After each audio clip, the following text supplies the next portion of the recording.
12月19日，官方媒体号长安舰发布了一篇文章，内容是美国媒体《纽约时报》突然揭露了一个美军不堪的事实真相：在五角大楼所谓的精准打击中，曾造成了数千平民的死亡，其中还有众多的儿童。据美媒称，自己搞到了一批五角大楼的机密文件。需要注意，这里一批大约是1300多份的伤亡机密评估，而被评估者全部来自美军在中东多国发起所谓精准打击下的牺牲者。美媒表示，文件显示，在美国所谓的精准打击下，有非常多的空袭任务被标记为了存在严重情报失误，也就是说，美国所谓的精准打击其实并不精准，或者说根本就是随便乱打的。一直以来，美国经常仗着所谓的打击非法武装力量，大肆在中东各国排除异己，并且因为和俄罗斯、伊朗在该地区的恩怨情仇，以至于经常借机发动轰炸、炮击。对于这一点，大多数人也经常能够从媒体新闻上看到，也经常看到这些新闻下被披露出来的伤亡数据。然而，仅只是如此，都令人不忍直视。美国在这些没有被披露的消息之外，却还依然隐藏了如此令人惊心的事实真相。究竟谁才是规则的破坏者？需要知道的是，一份伤亡报告中很大可能不止一个人受伤或者死亡，而1300份，这是一个什么样的数字？这不仅有平民，还有儿童。有媒体报道称，2016年7月19日，美军在叙利亚发动空袭，最后美国却称这次精准空袭使85名武装分子丧生。然而，事实却是在这次空袭中，叙利亚至少有120名村民在这次袭击中丧生，而这样的例子不仅只有一例，还有2017年美军战机误击一辆载有儿童的汽车等，诸如此类数不胜数。这一切和美国报道的所谓精准实施打击，可谓是形成了鲜明的对比。美国怎敢叫嚣他国破坏规则？在这个国际社会上，美国才是彻头彻尾最大的规则破坏者。这么多年来，美国可不仅只是在中东发动战争，还有阿富汗。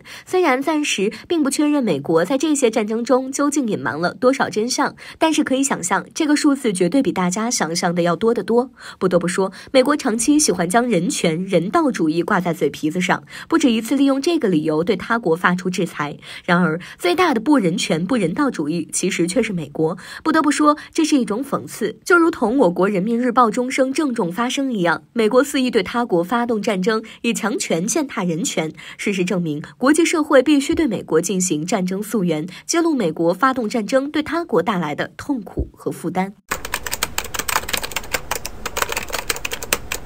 从12月7日，拜登和普京视频会晤不顺利开始，美俄之间的问题就越发严重，甚至就在18日，俄罗斯接连2招怼向了美国和北约，给了美国一道选择题，是选择局势升级，还是选择保持和平？这2招分别是退出开放天空条约和一份整改清单。然而没想到的是，就在20号，美国刚刚说完自己正在考虑的时候，北欧传来的一条消息，立陶宛国防部长阿努索斯卡斯公开叫嚣，因为俄罗斯在乌克兰边境部署大量军事力量，因此立陶宛决定通过一切手段给乌克兰提供支持，其中还包括提供足以致命的武器装备。好家伙，是该说立陶宛初生牛犊不怕虎，还是该说无知者无罪？美俄问题他们自己还没说清楚，立陶宛还刚刚挑衅完中国被收拾，甚至其国内啤酒商才刚刚公开哭诉自己近10年经营一夜归零，立陶宛竟然又冲出去挑衅俄罗斯，这是不想活了。不记得之前俄罗斯说过立陶宛蹦跶的话就要动手收拾了。说实话，立陶宛这次举动也不知道到底是自作主张还是被美国授意的，毕竟你要说他自作主张吧，这个给乌克兰提供致命武器的行为又不是立陶宛能够拿得出来，要知道能够给俄罗斯造成致命的那也得是核武器级别的，所以怎么看又像是来自美国授意。然而你要说是美国授意的吧，美国应该也不至于这么愚蠢，现在俄罗斯本身就在气头上，立陶宛这么一搞就更是火上浇油了。那么就如同国际分析人士分析的一样，大战将起，俄罗斯很有可能会和美国之间爆发激烈大战，所以怎么看立陶宛这个举动都像是跑出来娱乐大众的。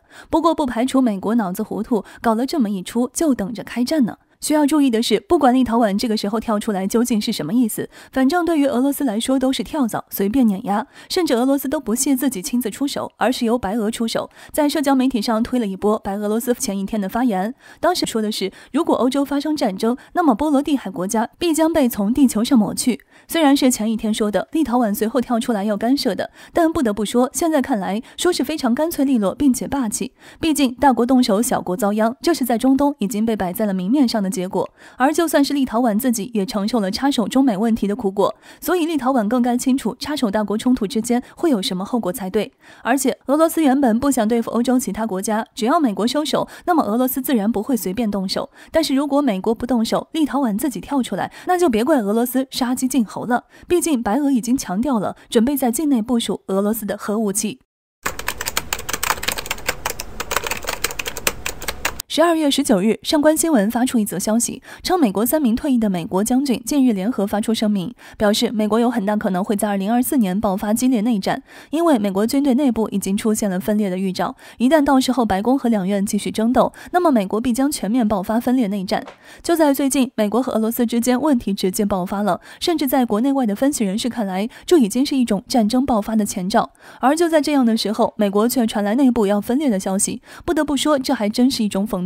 美国如今显然是在正面临两面夹击。在这次美国退役将领伊顿、塔古巴和安德森联合现身说法中，五角大楼为何会被称为已经有了分裂的预兆？主要还是因为此前美国国会动乱中有超过1/10的人记录中有服役记录，也就是退伍军人。因此从这一点推断，现在的美国军队内部会随着白宫问题的爆发而两极分化，有人听从总司令命令，有人会听从其他人的命令。而一旦军队掺和到了政治中，那么美国就必然爆发极为激烈的分裂内战。这一点显然指向的是特朗普，毕竟白宫动乱事件尚且还历历在目，甚至就这一点，特朗普在美国也不太安分，时不时就出来说一声自己要参加2024年大选。而这3位退役将军的爆发时间节点也是在2024年。很显然，这一点也从侧面证明了一件事，那就是美国分裂比外界想象的要更为严重。说实话，能够从美国军队中顺利退役，并且熬到了将军的位置上，最后还活得好好的，能力是不用说了，他们知道的内幕自然比外界要更清楚。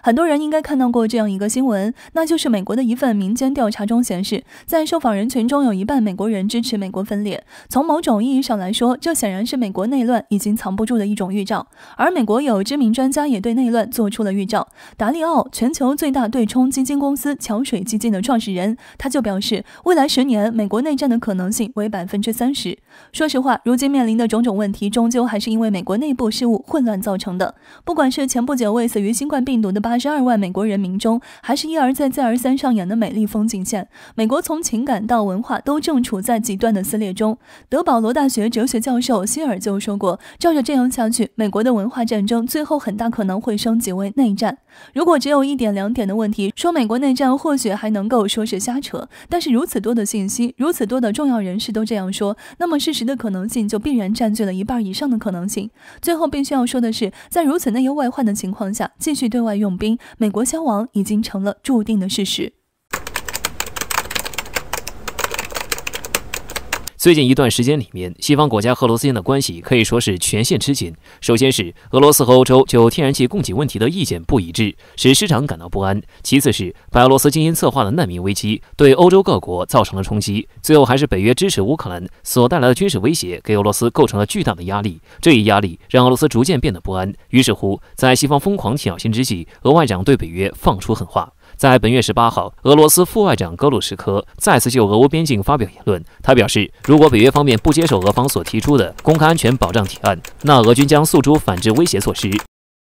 在听到来自俄方的威胁宣言以后，北约方面也是毫不示弱，要求欧军撤离乌克兰边境。北约秘书长斯托尔滕贝格还表示，俄罗斯对北约指手画脚是不可接受的。从双方外长互飙狠话的表现中，我们不难看出，俄罗斯放弃了在乌克兰问题上做文章，要先拿北约开刀了。虽然俄方提出了公开安全保障提案，但领导北约的是美国，美国现在绝不会答应和俄罗斯进行谈判。要知道，局势之所以会发展成这一步，最主要的一点就是俄罗斯被美国视为战略竞争对手，美国希望通过一系列的手段来肢解俄罗斯，减少俄军所拥有的核武器，来解决美国的战略顾虑。但乌克兰的惨象就摆在了普京的面前，要想让俄罗斯放弃自己的核武器，那简直难如登天。俄罗斯还想未来能坐在一张桌子上与美国谈判，那就必须要有核武器作为支撑。如果没有核武器，那美国将不会将俄罗斯放在心上。因此，美国必然不会同意让俄罗斯与北约间签署一份安全协议。更何况，北约组织自成立起，目的是为了耗死俄罗斯。所以说，虽然俄罗斯已经多次向美国发出和平谈判的信号，但美国每次都含糊其辞，这说明俄罗斯所提出的条件，美国并不满意。为此，俄罗斯媒体卫星通讯社认为，俄罗斯的背后还有中国。在有了中国支持以后，俄罗斯足以扛住北约的压力，而且不用担心中国会不会支持俄罗斯。毕竟俄罗斯完蛋了，那下一个就是中国。这话其实不用峨眉说，城门失火，殃及池鱼。这个道理是所有中国人从小听到大的谚语。在地缘问题上，中国同俄罗斯一样，与美国之间存在着更为严重的差异，例如台海与乌克兰，三方都在各自的战略需要上互不妥协。总之，美俄要想和解，将会遇到一系列的难题，最起码要解决双方的战略信任问题。但想要解决这一目的，就目前而言，还遥遥无期的很。